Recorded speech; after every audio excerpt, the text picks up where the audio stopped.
ভোটে হিংসা হোক বা ভোট পরবর্তী হিংসা, গণতন্ত্রে যে কোনো ধরনের হিংসায় ত্যাগ করা উচিত। হিংসামুক্ত সমাজ হচ্ছে আদর্শ এবং যে কোনো রাজ্যের উচিত সমাজকে হিংসামুক্ত করার চেষ্টা করা। নন্দীগ্রাম মামলায় পর্যবেক্ষণ বিচারপতি দেবাংশু বসাকের। সৌভিক মজুমদার আমাদের প্রতিনিধি, আরো বিস্তারিত এই নিয়ে বলবেন। সৌভিক, এইটা আমি তোমার থেকে জানতে চাইছি, কোন প্রেক্ষিতে আজকে মাননীয় বিচারপতি রাজ্যকে এই হিংসা ভায়োলেন্সের ক্ষেত্রে জিরো টলারেন্স নীতি গ্রহণ করার পরামর্শ দিচ্ছেন? দেখো, তুমি জানো যে নন্দীগ্রাম এবং খেজুরি এই দুটি থানায় সেই সময় অর্থাৎ 2007, 2009 এই সময় যে হত্যার ঘটনা ঘটেছিল বা যে অশান্তির ঘটনা ঘটেছিল, এই সরকার ক্ষমতায় আসার পরে সেই ধরনের 10টি মামলা, যার মধ্যে 9খানা মামলা কিন্তু হত্যা সংক্রান্ত মামলা, সেগুলোকে প্রত্যাহার করা তারা সিদ্ধান্ত গ্রহণ করেছিল। এবং এই সিদ্ধান্ত গ্রহণ করার জন্য তারা কিন্তু যে নিম্ন আদালত রয়েছে সেখানে তারা আবেদন করেছিল। এবং সেই সময় তুমি জানো যে কলকাতা হাইকোর্টে একটি জনস্বার্থ মামলা হয় এবং যার প্রেক্ষিতে কলকাতা হাইকোর্টের পক্ষ থেকে একটি অন্তর্বর্তী স্থগিতাদেশ দেওয়া হয়।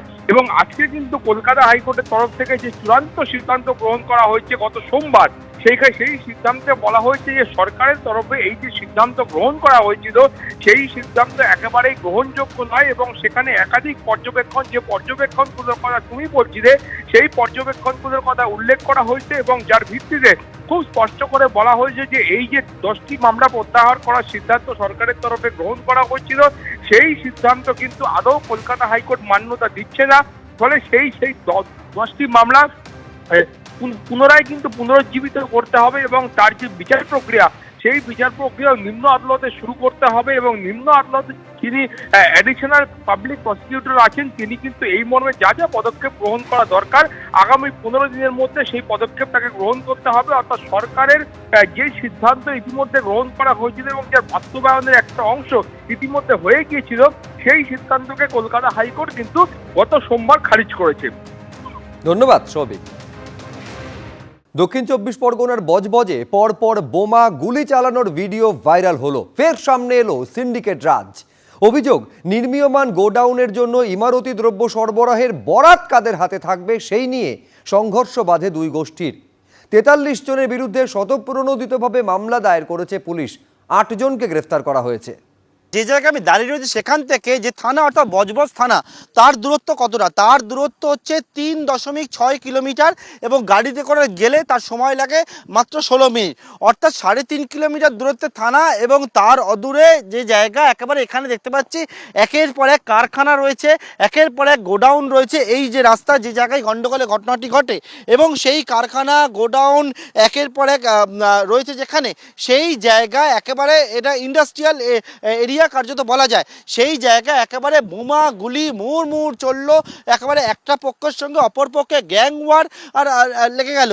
এবং এই যে দেওয়াল দেখতে পাচ্ছ, যে চায়ের গোডাউন, সেই চায়ের গোডাউনের দেওয়ালের গায়ে সেখানে বোমার দাগ এখনো পর্যন্ত দগদগ করছে। বেশ কয়েকটা জায়গায় দেওয়ালে সেই জায়গায় কিন্তু গুলির দাগ পর্যন্ত রয়েছে। এবং এক্ষেত্রে যে ঠিক দুটো প্রান্তে দুদিকে গ্যাং ওয়ারটা হয়।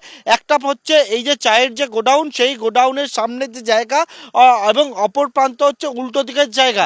এবং এই দুটো জায়গার মধ্যে যে ছবি দেখা যাচ্ছে ভাইরাল ভিডিওতে, সেক্ষেত্রে হচ্ছে এক পক্ষ অপর পক্ষ দিয়ে গুলি চার্জ করছে, তো অপর পক্ষের দিকে বোমা চার্জ করছে।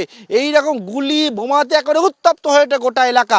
এবং এখানে গোটা জায়গা আমরা দেখতে পাচ্ছি ফাঁকা শুনশান। পুলিশ বর্তমানে এখানে ঘিরে রেখেছে এই অংশে, যেহেতু এখানে বোমাগুলি একের পর এক দাগ রয়েছে। একেবারে প্রকাশ্য রাস্তায় যে ভাইরাল ভিডিওতে যে ছবি দেখা যাচ্ছে, সেটা হচ্ছে এই যে সামনের যে গলিটি দেখতে পাচ্ছ রাস্তাটা, সেইখান থেকে কিন্তু হাতে পিস্তল নিয়ে গুলি চালাবার মতো ঘটনা ঘটছে।